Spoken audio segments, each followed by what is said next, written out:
Hello everyone, welcome to a online solution. मैं हूं अशफाक। कैसे आप लोग? तो आज आपके सामने लाए हैं बहुत ही इंपॉर्टेंट मैथ का सब्जेक्टिव क्वेश्चन, और ये वो क्वेश्चन है जिसको जो है बिहार बोर्ड ने अपने ऑफिशियल वेबसाइट पर मॉडल पेपर जारी किया है। मैं ऑब्जेक्टिव क्वेश्चन पढ़ा चुका हूं।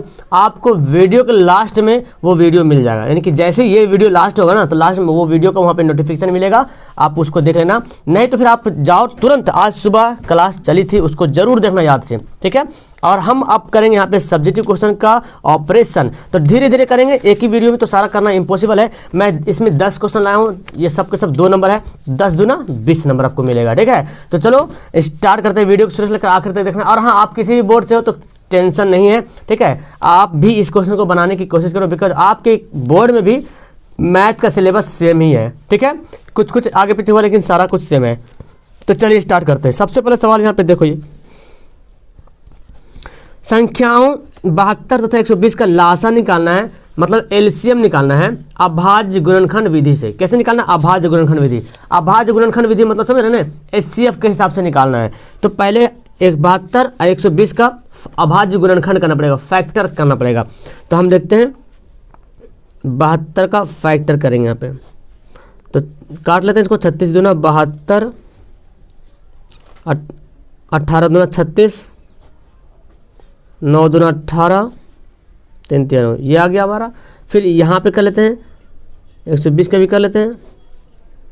60 दूना 120, 30 दूना 60, 15 दूना 30 और 5 तिया 15, ठीक है। इतना तो आपको करने आता ही आता है।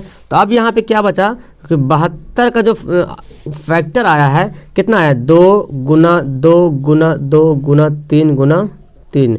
मतलब कि मैं इसको कैसे लिख सकता हूँ? 2 कितना बार है? 3 बार है, तो 2 पर पावर 3 कर देंगे। 3 कितना बार है? 2 बार है, तो 3 पर पावर 2 कर देंगे, ठीक है। अब 120 का देखते हैं। अब 120 का क्या क्या आया देखो, 2 गुना 2 गुना 2 गुना 3 गुना 5 आया, ठीक है। तो 2 कितना बार है? 3 बार है, तो 2 पर पावर 3 कर लेंगे। और 3 एक ही बार है, 5 भी एक ही बार, तो 3 एक ही बार है और 5 भी एक ही बार है। अब आपको एग्जाम में ना नीचे लिखना, मैं यहाँ पे लिखता हूँ, ठीक है। एग्जाम में आप नीचे बढ़ना, इससे मैं तो यहाँ पे बताने के लिए यहाँ पे कर दे रहा हूँ, ताकि ज़्यादा लॉन्ग ना हो पेपर के हिसाब से। इसलिए यहाँ पे लिखते हैं 72 तथा 120 है ना, 120 का लासा। अब लासा कैसे निकालेंगे? तो देखो, इसमें देखना है कि आपको सबसे मतलब जो भी संख्या है ना, सब संख्या को यहाँ पे लेना है, और कॉमन में बड़ी से बड़ी संख्या लेना है। तो देखो 2 पर पावर 3, 2 पर पावर 3 है, तो 2 पर पावर 3 हम यहाँ पे उठा के लिख लेंगे, यहाँ पे 2 पर पावर 3। तो अगर 2 पर पावर 3 मान लें कि 2 पर पावर 3 यहाँ पे है और यहाँ पे होता है 2 पर पावर 5, तो हम 2 पर पावर 5 वाला को लिखते हैं, समझे। तो यहाँ पे तो सेम ही है। अच्छा, यहाँ देखिए वही टाइप का 3 पर पावर कितना? 1 पावर है, चूंकि 3 एक बार है, और यहाँ 3 पर पावर 2 है, तो हम कौन वाला लिखेंगे? बड़ा वाला लिखेंगे। ये कब करेंगे? ये करेंगे एलसीएम में, लेकिन एचसीएफ में छोटा वाला लिखा जाता है। एचसीएफ जब बोला जाएगा पूरी निकालने के लिए, तो 3 पर पावर 3 है, 2 है, और 3 पर पावर 1 है, तो एक ही 3 ये वाला लिखना पड़ता है, ये वाला नहीं। और जब एलसीएम बोला तो बड़ा वाला लिखिएगा, 3 पर पावर 2। अच्छा, 5 तो किसी से मिल रहा है, तो 5 भी लिख देंगे हम, क्योंकि चलिए। तो कितना हो गया? 2 दूना 4, 4 दूना 8 होता है, 3 3 9 होता है, और 5 होता है। गुना कर दो, देखो 8 5 40 आ गया, और 40 या तो देखो, ठीक है। और बात 9 को गुना कर दो, तो 7 चौक 28 है ना, 280। क्या हो जाएगा इसका आंसर? 8 5 40, और 7 हुआ ना, 40 को यहाँ पे चाहो तो गुना कर दो, 40 गुना 9, ठीक है। तो सॉरी, तो मैं गलती, 8 5 40 गुना 9, तो 9 चौक 36, 360 हो जाएगा, ठीक है। 360 हो जाएगा। 5 क्या 8 5 40 गुना 9, तो 9 चौक 36 कर दिया, ये आंसर आ गया, ठीक है। अब देखो ये सवाल, ये बोलता क्या? सिद्ध करने के लिए देखो सवाल दे ही देता है, हर साल सवाल आ ही जाता है। सिद्ध करें कि 3√2 एक अपरिमेय संख्या है, तो सिद्ध करना है। तो कैसे करते हैं? ये ऐसा वाला सवाल बनाना बहुत ईजी है, ठीक है। माना कि 3√2 एक क्या मान लेंगे हम? परिमेय संख्या है, यह हम मान लेते हैं। माना कि 3√2 जो है परिमेय संख्या है। अब जब परिमेय संख्या मान लिए तो लिखेंगे इसलिए 3√2 जो है बराबर P/Q, जब परिमेय संख्या मान लेंगे तो 3√2 क्या होगा, p बाई क्यू के बराबर होगा। अब यहाँ पे परिमेय संख्या होने का रूल क्या है कि p बटा क्यू के रूप में तो होना चाहिए, लेकिन q का वैल्यू 0 नहीं होना चाहिए, ठीक है, 0 नहीं होना चाहिए, जहाँ q नॉट इक्वल टू 0, ये आपको लिखना पड़ेगा यहाँ पे, ठीक है, नॉट इक्वल टू 0। अब क्या करते हैं यहाँ पे, अब इसमें वर्ग वगैरह मत कीजिएगा, ठीक है, एक तो जो पहले वाला बनाते तो उसमें वर्ग करते थे, इसमें वर्ग नहीं करना है, ठीक है। जब ऐसा दे दे, जब आपको परिमेय अपरिमेय का गुणनखंड के रूप में दे दे तब आप वर्ग मत कीजिएगा। जो अगर सिर्फ बोले √2 √3 तो वर्ग करेंगे, ठीक है, लेकिन 3√2 3 + √2 3 - √2 तो जैसा भी दे दे, इनकी परिमेय और अपरिमेय के एक मिलन से दे दे तो उसको √2 स्क्वायर नहीं करना है, वर्ग नहीं करना है। और अगर सिर्फ √2 √3 √4 दे दे, √7 √5 आता है ना, तो उस तरह करें तो उसको बनाने थोड़ा लंबा बनता है वो। तो इस तरह सवाल तो बहुत शॉर्ट बन जाएगा। ये क्या करते हैं यहाँ पे, देखिए यहाँ पे एक्चुअली फैक्ट यहाँ पे क्या है कि √2 जो √2 है ये अपरिमेय संख्या है और 3 क्या है, परिमेय संख्या है। तो आइए p बटा क्यू क्या है, ये तो परिमेय संख्या है, इस 3 को हम इधर भेजते हैं, मतलब परिमेय संख्या को परिमेय संख्या तरफ भेजते हैं। तो बचेगा क्या, √2 बचेगा यहाँ पे और p बटे क्यू है, तो 3 गुना में क्या बनेगा, भाग बन जाएगा, ठीक है। मतलब हम इसको क्या लिख सकते हैं, √2 बटे p बाई 3q, है ना। तो ये क्या हो गया, परिमेय, और ये क्या हो गया, सॉरी ये क्या है, अपरिमेय और ये क्या है, परिमेय, और बोला दोनों बराबर। क्या ऐसा हो सकता है, तो हम लिखेंगे यहाँ √2 एक अपरिमेय संख्या है, ठीक है, तथा p बाई 3q एक परिमेय संख्या है, ठीक है। हम जानते हैं कि हम क्या जानते हैं, हम जानते हैं कि परिमेय संख्या तथा अपरिमेय संख्या समान नहीं हो सकते। ये जानते हैं ना कि समान कभी नहीं हो सकता, आपस में बराबर कभी हो ही नहीं सकता है। इसलिए या अतः हमारा मानना गलत हुआ, ठीक है, या हमारा अवधारणा गलत हुआ, है ना। इसलिए 3√2 एक क्या है, अपरिमेय संख्या है। ये तो बोल रहा प्रूफ करने के लिए, तो प्रूफ कर दें 3√2 क्या है, एक अपरिमेय संख्या। समझ में आया। तो इस तरह के सवाल आपको आएगा ना, तो ऐसे बनाइएगा तब मिलेगा 2 नंबर, समझे। ऑब्जेक्टिव सवाल नहीं, ये सब्जेक्टिव सवाल है। चलो अगला सवाल देखो, ये बोलता है क्या, देखो भाग करने को बोलता है 2y² + 3y + 1 को y + 2 से भाग दीजिए। सब पहले 2 नंबर का सवाल पहले बना लेंगे, उसके बाद बनाएंगे, ठीक है। तो यहाँ पे करते हैं हम सॉल्यूशन करते हैं इसका। क्या है, y + 2 है, इसको भाग करना है, इसको भाग करना है, 2y² + 3y + 1, इससे इसको भाग करना है इससे। इसका तरीका क्या है, तो हमको 2 से मतलब नहीं, y से मतलब है। देखो यहाँ पे हमको ये वाला लाना है, 2y² लाना है, तो इस y को कितना से गुना करें कि 2y² आ जाए। तो सबसे पहले तो y को तो हमको 2 से गुना करना पड़ेगा। उससे पहले आपको निशान देखना है, प्लस माइनस। देखो ये y प्लस में, ये 2y क्या है, प्लस में, प्लस प्लस प्लस होगा। अगर माइनस रहता ना तो प्लस माइनस माइनस लिखते हैं यहाँ पे, ओके। तो हमको तो y को 2 से गुना करें तो 2y तो आ जाएगा, y को 2 से गुना करें तो 2y आ जाएगा, लेकिन है यहाँ पे 2 स्क्वायर है, तो हमको 2y से गुना करना पड़ेगा। y को 2y से गुना करेंगे तो y स्क्वायर और 2 हो जाएगा, क्या हो जाएगा, 2y²। गुना के यहाँ पे कितना गया, 2y²। अब जो यहाँ पे 2 बचेगा, इसको इससे गुना करना है, तो ये प्लस में, ये प्लस में, 2 दूना, बोलो जी 2 दूना 4y। तो अब क्या करेंगे, इसके बाद करते हैं घटाते हैं। घटाने के लिए क्या करना आपका पड़ता है, हमको निशान चेंज करना पड़ता है, यानी कि इसका साइन, ये प्लस तो क्या बन जाएगा माइनस, और ये प्लस बन जाएगा माइनस, ये दोनों क्या हो गया, कट गया। अब देखो यहाँ पे 3y 4y क्या हो गया, माइनस बन गया, पहले था प्लस में, तो 4y में से 3y घटेगा तो क्या बचेगा, -y + 1। अब देखो y को कितने से गुना करें, y को यहाँ पे y, यहाँ भी y, तो प्लस माइनस माइनस, तो हम 1 से गुना करते हैं, है ना, तो बन जाएगा -y, तो गुना करो y 1 को करेंगे इससे, तो y 1 को -y, और देखो 2 से करो, प्लस माइनस माइनस, 2 1 जा 2, ठीक है। यहाँ पे हो जाएगा माइनस क्या बन जाएगा, प्लस, आई प्लस माइनस क्या बन जाएगा, प्लस, तो ये कट जाएगा, कितना बचेगा 3, हो गया भाग। हाँ तो यहाँ पे लिख देंगे हम, इसलिए भागफल बराबर 2y माइनस 1 और शेषफल बराबर कितना है 3। बस ये आंसर इसका हो जाएगा, क्योंकि भाग करने के लिए बोला जा रहा है। तो जो भी भाग कीजिएगा तो जो भी दिया रहेगा भागफल शेषफल जो भी आएगा सब आपको लिख देना है। चलिए सवाल ये देखता है, सवाल नंबर 4 यहाँ पे है।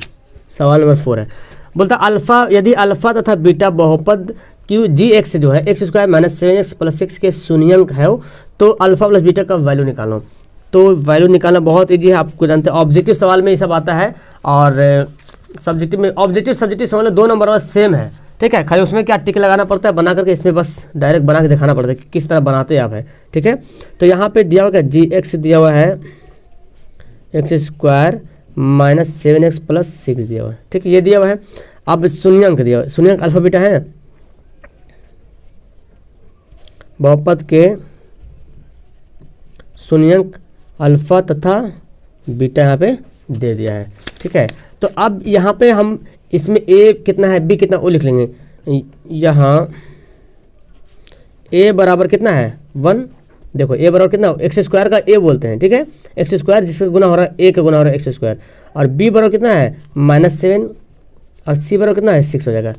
अब लिखते हैं क्या निकालने वाला अल्फा प्लस बीटा, इसलिए अल्फा प्लस बीटा बराबर फॉर्मूला पता है -b/a होता है, ठीक है। तो b का वैल्यू कितना -7, तो माइनस ऐसे लिख देंगे, पूरा अच्छे से लिखिएगा, ठीक है। मतलब ये ऑब्जेक्टिव नहीं कि जो रगड़ के बनाइएगा, पूरा लिख के दिखाना आपको है, ठीक है। तो -7 और a कितना 1 है, तो कितना होगा माइनस माइनस प्लस 7/1 यानी कि 7 हो गया इसका आंसर। कोई दिक्कत है इसमें? कोई दिक्कत नहीं है, ठीक है। अल्फा प्लस बीटा का होता है -b/a होता है, आराम से आपको निकल जाएगा यहाँ पर आंसर। चलो सवाल तो 4 पढ़ चुके हैं, 5 सवाल लाते हैं। देखिए 5 सवाल जो बहुत ही मज़ेदार का सवाल है। ये बोलता है क्या कि द्विघात बहुपद में एक्स स्क्वायर माइनस 7 के शून्यंक ज्ञात करना है और शून्यंकों तथा गुणांकों के बीच संबंध की सत्यता की जांच। शून्यंकों के योग बोला है, शून्यंकों के योग तथा गुणांकों के बीच संबंध की सत्यता की जाँच करना है। 2 नंबर का सवाल है। चलिए इसको हम करते हैं सॉल्यूशन। तो पहले तो यहाँ पे जो दिया हुआ है बहुपद दिया हुआ, क्या दिया हुआ यहाँ पे लिखते द्विघात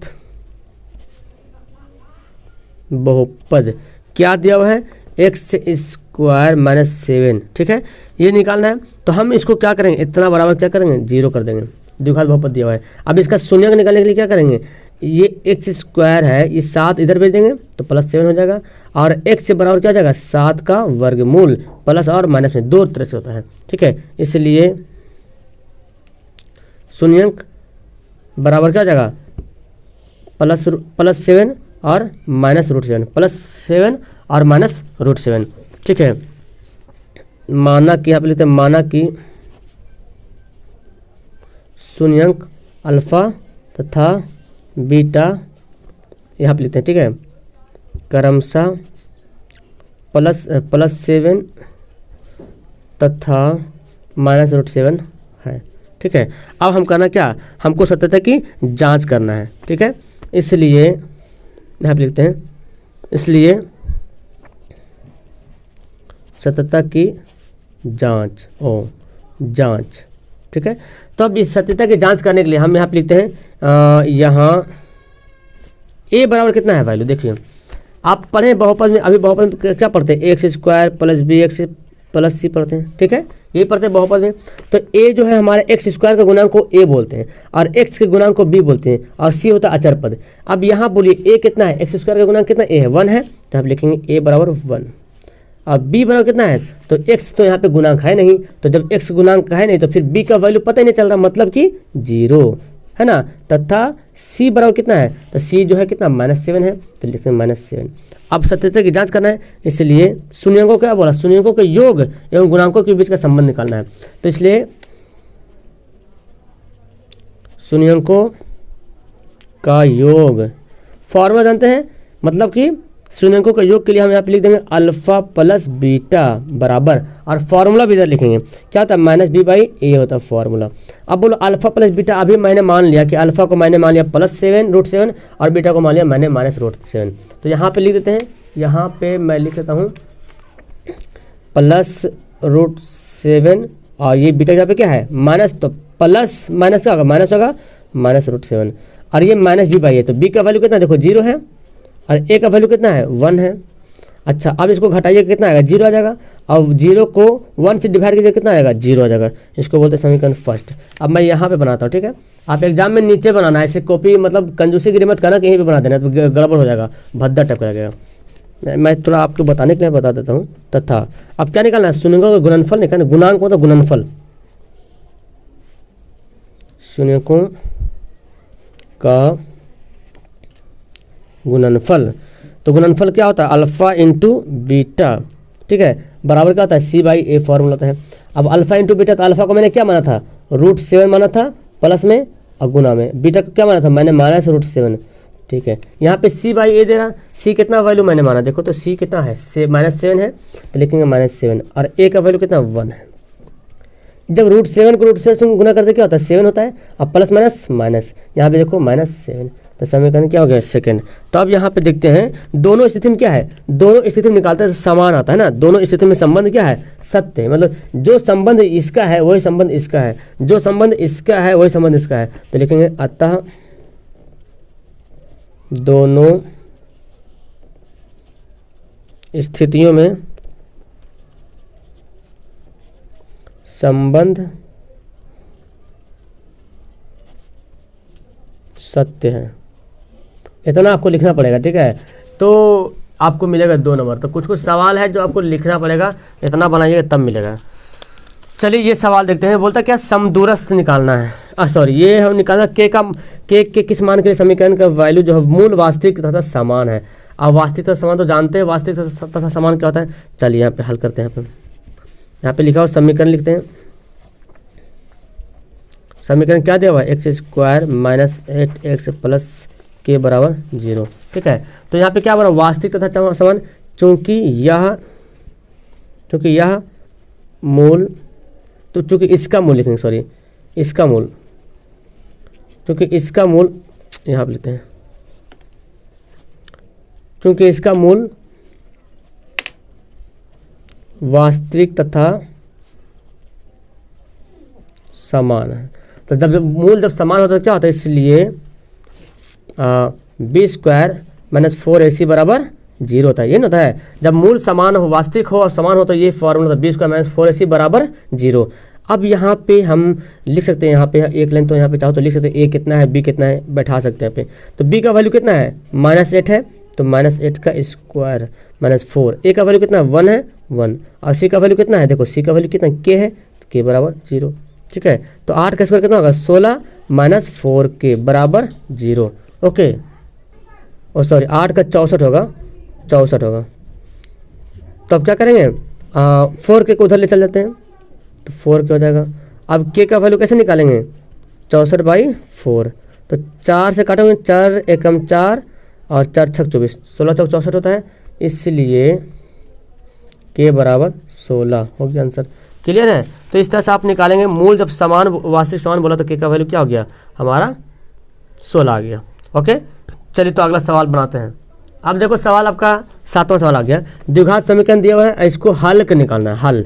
अब हल आप निकालिए कैसे, द्विघात समीकरण दिया हुआ है तो इसको हल कोशिश कीजिएगा आप जो है ना, द्विघात ये जो सूत्र है ना उससे हल करने के लिए, ठीक है, बेहतर होगा। आप तो गुणनखंड विधि से भी हल कर सकते हैं, लेकिन द्विघाती विधि से हल कीजिए, ज़्यादा बेहतर होगा, क्योंकि द्विघात समीकरण दिया हुआ है। खाली समीकरण देता तो अलग बात है, लेकिन द्विघात समीकरण दे रहा है, ठीक है। तो यहाँ पे लिखते हैं द्विघात समीकरण, क्या दिया हुआ द्विघात समीकरण, 9x² - 12x + 4 बराबर 0।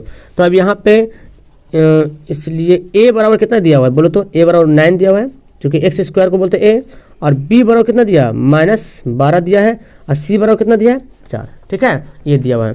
तो हम निकालते इसलिए d बराबर निकालते हैं, d बराबर क्या होता है, b² - 4ac, ये निकालना पड़ेगा हमको d बराबर। क्यों, क्योंकि द्विघातीय समीकरण का जो सूत्र होता है उसमें d का वैल्यू आता है निकालने के लिए, तो ठीक है। तो d का वैल्यू निकालते हैं, d कितना है, b कितना है, -12, तो -12 का स्क्वायर कर देंगे, -4, a का वैल्यू कितना है, 9 है, तो 9 लिखेंगे, और c का वैल्यू कितना है, c का वैल्यू यहाँ पे है कहाँ गया, c का 4 है ना, तो 4 यहाँ पे लिख देते हैं, ओके।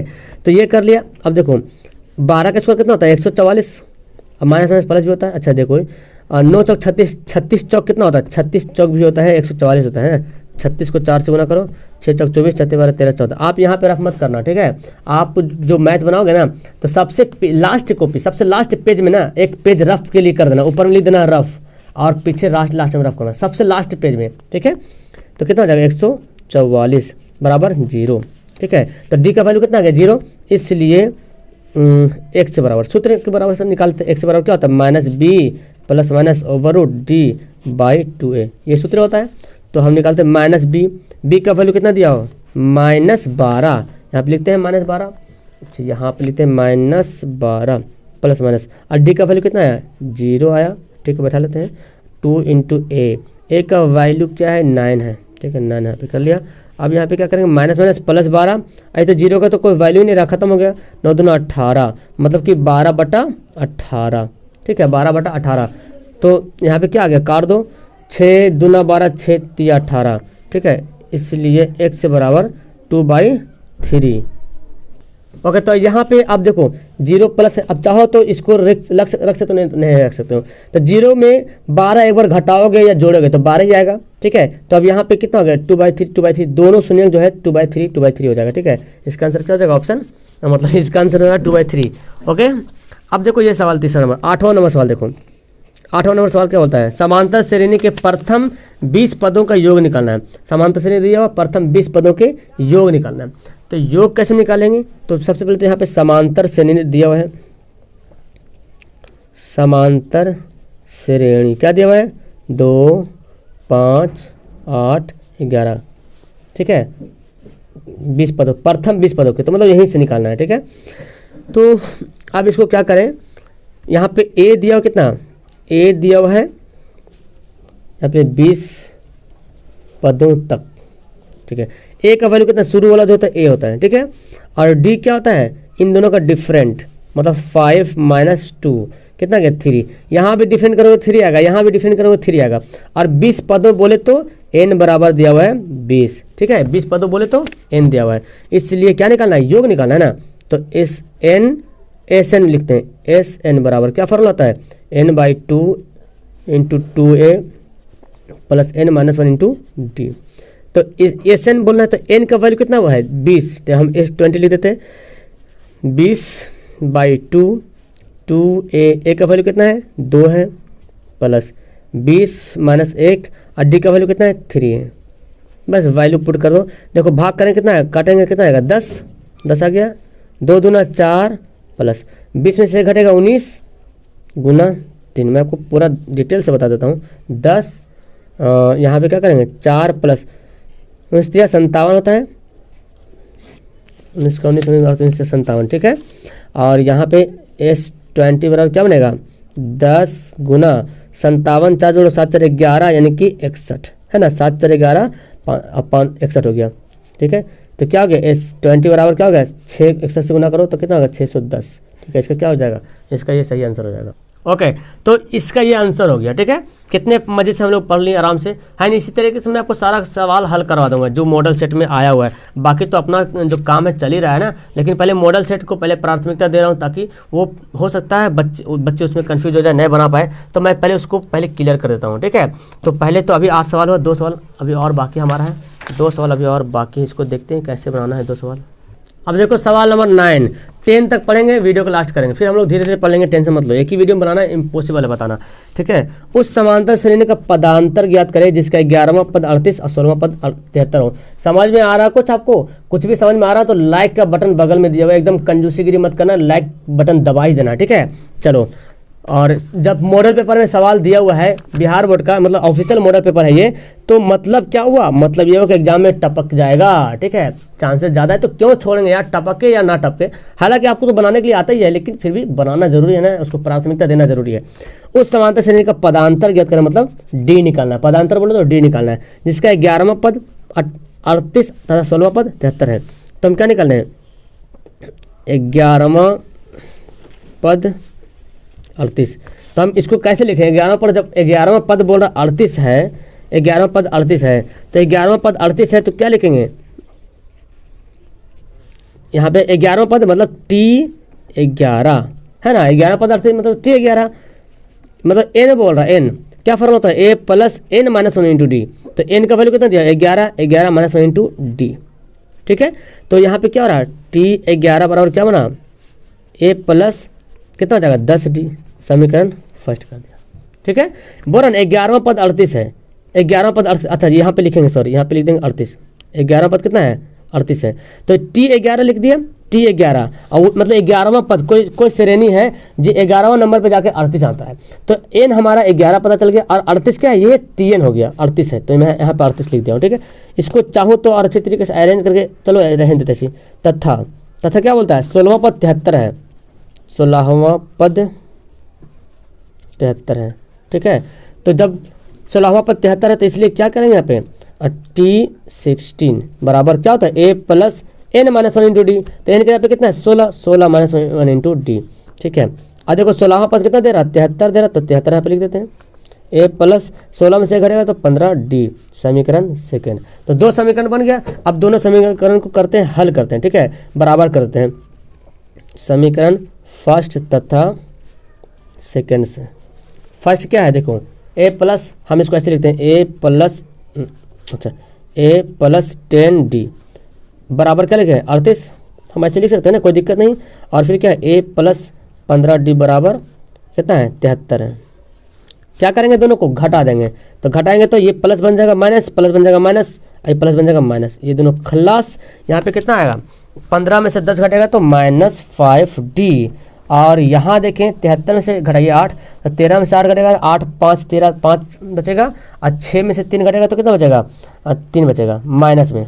ठीक है ना जी, 73 में से 8 5 13, 3 6 7। ठीक है, घटा लीजिएगा। अब आपको पता है जी डी बराबर कैसे निकालते हैं, -35 बटे -5, ये माइनस क्या होता है, कट जाता है, 5 7 35, इसलिए डी बराबर कितना गया 7 हो गया आंसर। तो सिर्फ आपको डी ही निकालने बोला जा रहा है, डी बोले तो पदांतर, आप लिख सकते हैं पदांतर बराबर सारंतर भी उसको बोलता है। ठीक है, तो आपको अगर बोलता ए भी निकालने के लिए बोलता ना, तो डी का वैल्यू जो है, डी का वैल्यू किसी समीकरण में फर्स्ट में सेकंड में डालते तो ए का वैल्यू निकालता। यदि आपको समांतर श्रेणी निकालने बोलता तो डी निकल जाता, ए निकल जाता, तो समांतर श्रेणी अरेंज कर देते। मान ली कि ए निकलता हमारा 2, तो 2 हुआ तो अभी 7 जुड़े तो 2 7 9, 9 7 16, ऐसे आगे बढ़ाते जाते हैं, समांतर श्रेणी बन जाता। तो हमको ज़्यादा नहीं, बस पदांतर ही निकालने के बोला है। इस सवाल आपको घुमा के दे सकता है कि पदांतर निकालने के लिए जब बोला गया तो कभी ए भी निकालने के लिए बोला जाएगा। तो अगर ए निकालने बोला जाएगा ना, तो आप क्या कीजिएगा, ये डी वाले को काटिएगा, और नहीं तो आप ऐसे भी काटे ना, तो डी का वैल्यू किसी एक में पुट कीजिए तो ए का वैल्यू निकल जाएगा। मतलब जैसे मर्जी उसे बना दो, कोई दिक्कत नहीं। समझ में आ गया सवाल। चलो ये सवाल देखते हैं, आखिरी सवाल इस वीडियो का। सवाल क्या बोलता है कि पी के मान के लिए, पी के किस मान के लिए बोले बिंदु जो 3 दिया हुआ है समदूरस्थ है। बिंदु क्या है, समदूरस्थ यहाँ पे। तो सवाल बोला जा रहा है कि बिंदु ए जो है, ए जो बिंदु है, बिंदु 3P तथा P5 से समदूरस्थ है। मतलब कौन है, ये वाला समदूरस्थ। मतलब हम इसको सॉल्यूशन करने के लिए हम एक इस तरह लकीर बनाते हैं और यहाँ पे PQ मान लेते हैं। ठीक है, तो बिंदु ए जो है समदूरस्थ, कौन है, ए समदूरस्थ। तो कहीं पे बिंदु पॉइंट में हम ए मान लेते हैं, ए जो है क्या है, समदूरस्थ है, मतलब कि 0 2। बिंदु ए, बिंदु ये और ये से समदूरस्थ है, तो ये कितना होगा 3P, इसको मान लेते हैं, और इसको P5 मान लेते हैं। ठीक है, इसको ये मान लेते हैं, समदूरस्थ है। समदूरस्थ का मतलब क्या होता है, PA की दूरी और AQ की दूरी आपस में क्या होती है, बराबर होती है। समदूरस्थ निकालने का फॉर्मूला है, यहाँ पे लिखते हैं माना कि P बराबर 3P जो है क्या मानते हैं, x1 और y मानते हैं। ठीक है, फिर आप यहाँ पे Q लिखते हैं, Q बराबर क्या दिया हुआ है P5, इसको क्या मानेंगे x2 और y2, जो मानना मान लो। ठीक है, तथा अच्छा यहाँ पे a दिया हुआ है, तो a तो दिया हुआ है 0 2, तो इसको हम x से y ही लेते हैं, यहाँ पे x1 y1 मान लेगा। ठीक है, अब क्या करेंगे यहाँ पे, चूंकि ये तीनों क्या है, समदूरस्थ है, इसलिए क्या होगा, समदूरस्थ होता है तो PA बराबर QA, मतलब इन दोनों की दूरी आपस में क्या होगी, बराबर हो जाएगी। समदूरस्थ होने का रूल है ये कि जब भी समदूरस्थ होगा तो इनके बीच की दूरी क्या होगी, बराबर होगी। अब इसके बीच की दूरी कैसे निकालते हैं, हम फॉर्मूला निकालते हैं x1 माइनस x2 का whole square, y1 minus y2 का होल स्क्वायर। तो देखो इसको इधर से करेंगे तो हम यहाँ पे क्या करेंगे, x1 माइनस x2 आप यहाँ पे ले लिए ना, तो कोई दिक्कत, यहाँ पे x1 है, ये x है, तो हम यहाँ पे लिखेंगे x1 माइनस, देखो इसको इसे घटाना है, यानी कि p को a से घटाना है, तो p को a से घटाना है, तो x7 माइनस x है, का whole square plus y1 minus y, ये y है का होल स्क्वायर का ओवर रूट। ओके, और यहाँ पे क्यू ए करेंगे। अब देखो यहाँ इधर से मत घटाना, इधर से घटाना, इधर से, क्योंकि p इधर दिया हुआ है इसलिए हम इधर से घटाएंगे तो बेहतर तरीके से बनेगा। तो इधर से जब घटाएंगे तो ये क्या है, q है, क्योंकि x2 माना था तो x2 और इससे घटाएंगे, मतलब q को घटाना a से, q को घटाना x से, x2 से x1 घटाएंगे, x2 माइनस x का whole square plus y2 minus y का होल स्क्वायर। समझ में आया कुछ? ऐसा क्यों किया? क्योंकि p यहाँ पे आ रहा तो आपको बनाने में थोड़ा सा सहूलत होगा। चलिए तो हम यहाँ पे इसका वैल्यू पुट कर लेते हैं। देखिए जी वैल्यू क्या है, x1 कितना है, x1 देखिए यहाँ पे दिया हुआ है 3 दिया हुआ है, कितना दिया हुआ 3 दिया हुआ है 3, और x कितना दिया हुआ 0 दिया हुआ है। y1 देखो तो y1 दिया हुआ p और y कितना दिया हुआ है 2, इसका वर्ग ये हो गया। और यहाँ पे क्या है x2 कितना है p है, देखो ये x2 है और x कितना है 0 है, प्लस y2 कितना है, y2 5 है और y कितना है, y हमारा 2 है स्क्वायर। अब क्या करेंगे, इन दोनों कर देंगे वर्ग, है ना, वर्ग करने पर, क्यों, क्योंकि वर्ग करेंगे तो रूट क्या हो जाएगा, कट जाएगा, तो वर्ग करेंगे तो रूट कट जाएगा, तो रूट यहाँ पे काट देंगे तो क्या बचेगा 3 का स्क्वायर प्लस p माइनस 2, क्योंकि हाँ p माइनस 2 का होल स्क्वायर। ठीक है, तो हम पीछे लिखते हैं। ठीक है, बचेगा क्या 3 का स्क्वायर बचेगा और p माइनस 2 का स्क्वायर बचेगा। समझ आ रहा है? देखो वर्ग किए हैं तो ये वर्ग किए हैं तो क्या हो, ये दोनों खल्लास कट गया, तो आगे कट गया तो क्या बचा 3 का स्क्वायर बचेगा, क्योंकि 0 घटाएंगे तो कुछ नहीं होगा ना, तो 3 का स्क्वायर प्लस p माइनस 2 का स्क्वायर बचेगा। हम यहाँ पे लिख दें p माइनस 2 का स्क्वायर, इधर लिख दिए। और इधर भी देखो, इधर तो 0 खत्म हो जाएगा तो p स्क्वायर बचेगा, इधर रूट खत्म हो गया तो क्या बचा p स्क्वायर और 5 माइनस 2 बचा, तो आप लिखते हैं p स्क्वायर प्लस 5 माइनस 2 का स्क्वायर, ये बचा ना 5 माइनस 2 बचा। ठीक है, ओके। अब क्या करेंगे देखो, तो हमारा कहानी यहाँ बनेगा 3 का स्क्वायर 9, ये a माइनस बी का होल स्क्वायर हो गया। क्या करेंगे a square plus b square minus 2ab, यहाँ पे p स्क्वायर रहने दो, और देखो 5 में से 2 घटेगा 3, 5 में से 2 घटेगा 3 का स्क्वायर कितना होता है 9। अब देखो जी इधर भी 9 है, इधर भी 9 है, तो इसको क्या करें, काट दें, चलो काट देते हैं। p स्क्वायर इधर भी है, p स्क्वायर इधर भी, इधर क्या करें, क्यों, क्योंकि प्लस में इधर भी, इधर प्लस में, इसको लाएंगे तो माइनस बन जाएगा। 9 का भी वही हाल, इधर भी प्लस में, इधर प्लस में, इधर लाएंगे तो क्या हो जाएगा, माइनस बन जाएगा। मेरे पास बचा क्या, 2 दूना 4 माइनस 4p बराबर कुछ नहीं बता, उधर क्या बचा 0 बचा। तो हम क्या करेंगे, कुछ भी कर लो यहाँ पे, मतलब तो हम क्या करते हैं 4p को उधर ले चल जाते हैं 4p, तो 4 तो p बराबर क्या हो जाएगा, p बराबर 4/4, यानी कि कितना आ जाएगा 1। ठीक है, ओके, तो p का वैल्यू क्या आ गया 1, तो इसलिए p बराबर 1। अब आपको लगता है सर कि ये क्या, अगर एग्जाम में हम सवाल बना रहे हैं तो क्या कैसे हम कैसे जाने अपने आप को कि ये सवाल सही बना कि गलत बना। सवाल क्या बोला था, p का वैल्यू निकालना जो कि समदूरस्थ है। अब बताया था समदूरस्थ मतलब क्या होता है, दोनों आपस में दूरी बराबर। तो आप देखो यहाँ पे ध्यान से थोड़ा देखना, ध्यान से मेरी बात सुनना। ये तो आया था कितना 3, 0 से घटाया था 3 आया था, 3 का स्क्वायर कितना होगा 9 होगा। ठीक है, अच्छा p का वैल्यू कितना 1 आया, तो 1 में से -2 घटाएंगे कितना बचेगा, -1 बचेगा। 1 में से -2 घटाएंगे, यहाँ पे अगर 1 लिख देते हैं तो -2 घटाएंगे तो -1 बचेगा, और -1 का स्क्वायर क्या होता है 1 होता है। ठीक है, तो 9 और 1 कितना होगा 10। ठीक है, यहाँ देखो p का वैल्यू कितना 1 आया, तो 1 यहाँ पे बैठा देंगे तो 1 का स्क्वायर हो जाएगा, 1 तो स्क्वायर 1 ही होता है। 5 में से 2 घटेगा 3, और 3 का स्क्वायर 9, तो 1 और 9 कितना हो जाएगा 10। तो इधर भी √10, इधर भी √10, आपस में बराबर हुआ कि नहीं हुआ। तो बस यही समदूरस्थ हमको जांचने के लिए, अब 1 का वैल्यू आ गया, मतलब ये क्या हो गया, जब भी सवाल आएगा तो आप ऐसे चेक करना है इस सब सवाल को। ठीक है, ओके। तो मजा आया, कुछ समझ में आया आपको, कैसा लगा ये वीडियो, मजा आया कि नहीं। 10 सवाल बताया हूँ आपको, फिर मैं यहाँ पे रोज बताऊँगा आपको। एक बात मैं बता दूँ, अच्छी तरीके से याद रख लीजिए कि सुबह 6 बजे क्लास चल रही है, 9 बजे क्लास चल रही है, 12 बजे दिन में क्लास चल रही है, 3 बजे दिन में क्लास चल रही है, 6:30 बजे शाम को रिवीजन क्लास चलेगी। आज 6:30 बजे शाम को साइंस का मॉडल सेट का जो ऑफिशियल आया उसका करेंगे रिवीजन, उसी को पढ़ेंगे। ठीक है, लाइव क्लास में। और 9 बजे रात में पढ़ेंगे मैथ का ऑब्जेक्टिव क्वेश्चन। ठीक है, डेली 9 बजे रात को मैथ क्लास होता है, तो आप आया करो। मैथ आपका कमजोर है तो आया करो, सब कुछ सब क्लास में अटेंड होया करो। और जो लाइक वाइक नहीं किया तो पहले लाइक वाइक कर दो, और जो पहली बार है तो चैनल को सब्सक्राइब करके बेल आइकन दबा लो, ताकि नोटिफिकेशन मिलते रहे आपको, पल पल की खबर, जो भी मैं वीडियो डालूं आपके पास तुरंत पहुंच जाए, आप तुरंत इसको एकदम अपने आप में एकदम अपने बस में कर लो। ओके, तो चलो वीडियो को फिलहाल लास्ट करते हैं, मिलते हैं नेक्स्ट वीडियो में। That's all, thank you everyone, bye.